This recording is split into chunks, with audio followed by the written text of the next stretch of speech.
Engineer Rashid का दावा था। सो कैसे देखेंगे आप? नताइज भी सामने आ गए। लोगों ने फैसला कर दिया।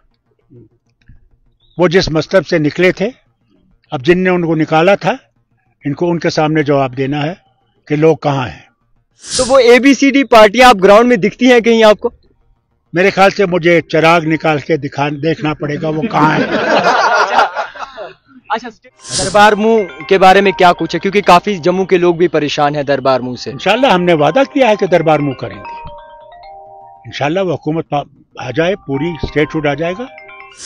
5 सीटें अभी भी LG के हाथ में हैं। कहते हैं कि नॉमिनेशन वो ही कर सकते हैं। सो कैसे देखेंगे आप? देखिए, साथ बातचीत करने के लिए मौजूद हैं नेशनल कॉन्फ्रेंस के सदर डॉक्टर फारूक अब्दुल्ला। सबसे पहले सर आपसे सवाल रहेगा, एक्सपेक्टेड था कि नेशनल कॉन्फ्रेंस इतनी मेजॉरिटी से जो है वो सीटें जीतेगी? बिल्कुल था। पहले तो मुझे अल्लाह पे भरोसा था, उसके बाद मुझे यहाँ के लोगों पे भरोसा था। उन्होंने नेशनल कॉन्फ्रेंस को पहले भी परखा है। नेशनल कॉन्फ्रेंस ने जिनसे पहले भी वादा किया उसको पूरा किया। 96 में जब बंदूक और ग्रेनेड चलते थे, उस वक्त भी हमने गवर्नमेंट संभाली और लोगों को मुश्किलात से निकाला। इंशाल्लाह आज भी हम उसी उम्मीद से लोगों की मुश्किलात को दूर करेंगे। वो कश्मीर हो या जम्मू हो, हम किसी से फर्क नहीं करेंगे। जेलू से कुछ लीडर आकर ये दावा कर रहे थे कि नेशनल कॉन्फ्रेंस जो है वो लोगों के हक में नहीं सोचती है और नेशनल कॉन्फ्रेंस को मत चुने। इंजीनियर रशीद का दावा था। सो कैसे देखेंगे आप? नताइज भी सामने आ गए। लोगों ने फैसला कर दिया। वो जिस मसलब से निकले थे, अब जिनने उनको निकाला था, इनको उनके सामने जवाब देना है कि लोग कहाँ हैं। लोगों ने कभी भी मंजूर नहीं किया। जो 5 अगस्त को इनने किया, वो इस इलेक्शन ने दिखा दिया कि लोगों ने उसको मंजूर नहीं किया। ABCD पार्टियां कुछ पनप के आ रही थी और एक वक्त में आप भी कह रहे थे कि जनाब अब सूरत हाल ठीक नहीं है। तो वो ABCD पार्टियां आप ग्राउंड में दिखती हैं कहीं आपको? मेरे ख्याल से मुझे चिराग निकाल के देखना पड़ेगा वो कहाँ है।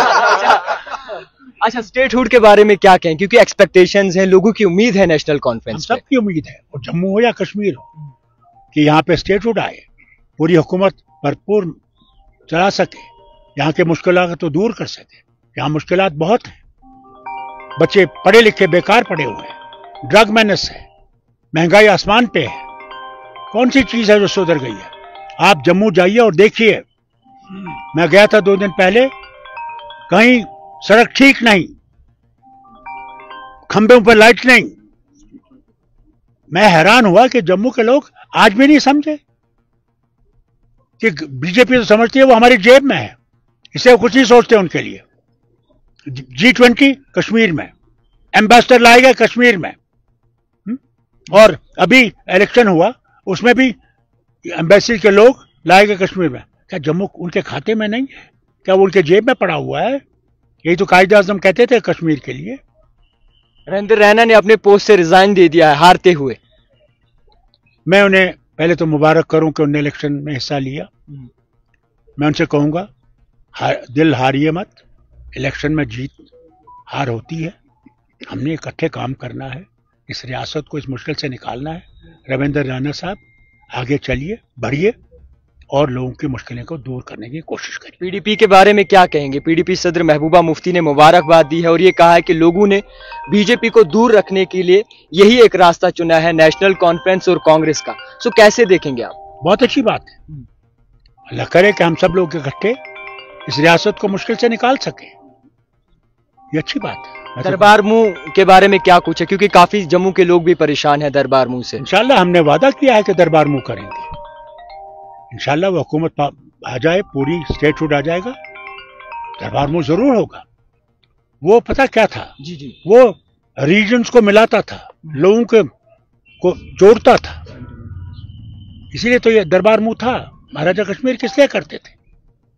ये जो 370 था, ये क्या था? जो 1927 में महाराजा कश्मीर ने, कि उस वक्त पंजाब था, जम्मू के लोग गरीब थे, उनको डर था कि उनकी जमीनें जाएंगी, उनकी जबान डोगरी खत्म हो जाएगी, उनकी नौकरियां जाएंगी, उनके सारे जो कॉन्ट्रैक्टर्स जो बाहर से आएंगे।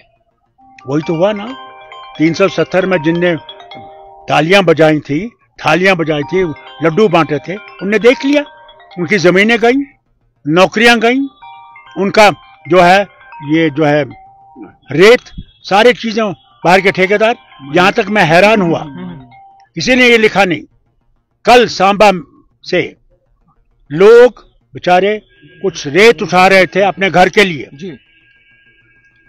पुलिस आई गुंडों के साथ और वहां गोली चलाई। वहां एक 22 साल का बच्चा आज अस्पताल में जिंदगी और मौत की कशिश में है, क्योंकि उस डीएसपी ने गोली चलाई। और मैं समझता हूं गवर्नमेंट ऑफ कश्मीर को इस वक्त, लेफ्टिनेंट गवर्नर साहब को, उस डीएसपी को अदालत में खड़ा करना चाहिए। क्या वहां पे कोई जज था? क्या वहां डीसी था जो उसको इजाजत देता गोली चलाने की? उसे कैसे ही गोली चलाई? इंशाल्लाह जब हुकूमत आएगी हम उसको अदालत में खड़ा करेंगे। उस डीएसपी को मैं यहां से वार्निंग देता हूं। 5 सीटें अभी भी एलजी के हाथ में हैं, कहते हैं कि नॉमिनेशन वो ही कर सकते हैं, तो कैसे देखेंगे आप? देखिए, जब इलेक्टेड गवर्नमेंट आती है, ये इलेक्टेड गवर्नमेंट को फैसला करना है कि इनको नॉमिनेट करना है। अगर इनने किया तो ये कॉन्स्टिट्यूशन के खिलाफ कर रहे हैं। हम सुप्रीम कोर्ट में जाएंगे और इंशाल्लाह सारी आवाम के सामने काफी लोगों ने तनकीद का निशाना बनाया और काफी लोगों ने उनका मजाक भी उड़ाया। और गांदरबल की आवाम ने कभी भी नेशनल कॉन्फ्रेंस को खाली हाथ नहीं भेजा है, कई बार सपोर्ट किया है। सो क्या कहना चाहेंगे गांदरबल की आवाम को, और क्या कहना चाहेंगे उन लोगों को जिन्होंने तनकीद का निशाना उस वक्त बनाया टोपी उतारने को? तनकीद हर वक्त होगी, उसके खिलाफ तनकीद नहीं होगी जो काम नहीं करता है। तनकीद होगी और तनकीद मुबारक करना चाहिए। ये लोग हैं जो सरफिरे हैं, हर वक्त रहेंगे। शैतान मरा नहीं है, शैतान जिंदा है, वो इब्लीस के खाते में आ गए हैं। अल्लाह उनका खुद जवाब देगा। क्या कहेंगे जम्मू कश्मीर की आवाम को आखिर में?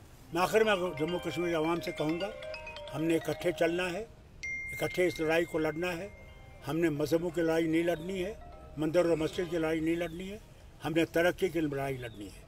हमें आगे चलना है, हमारे बच्चों का मुस्तकबिल बनाना है, रियासत का मुस्तकबिल बनाना है। जिस गांधी ने वो शमा देखी थी, आज इस रियासत ने सारे हिंदुस्तान को सूरज दिखाना है।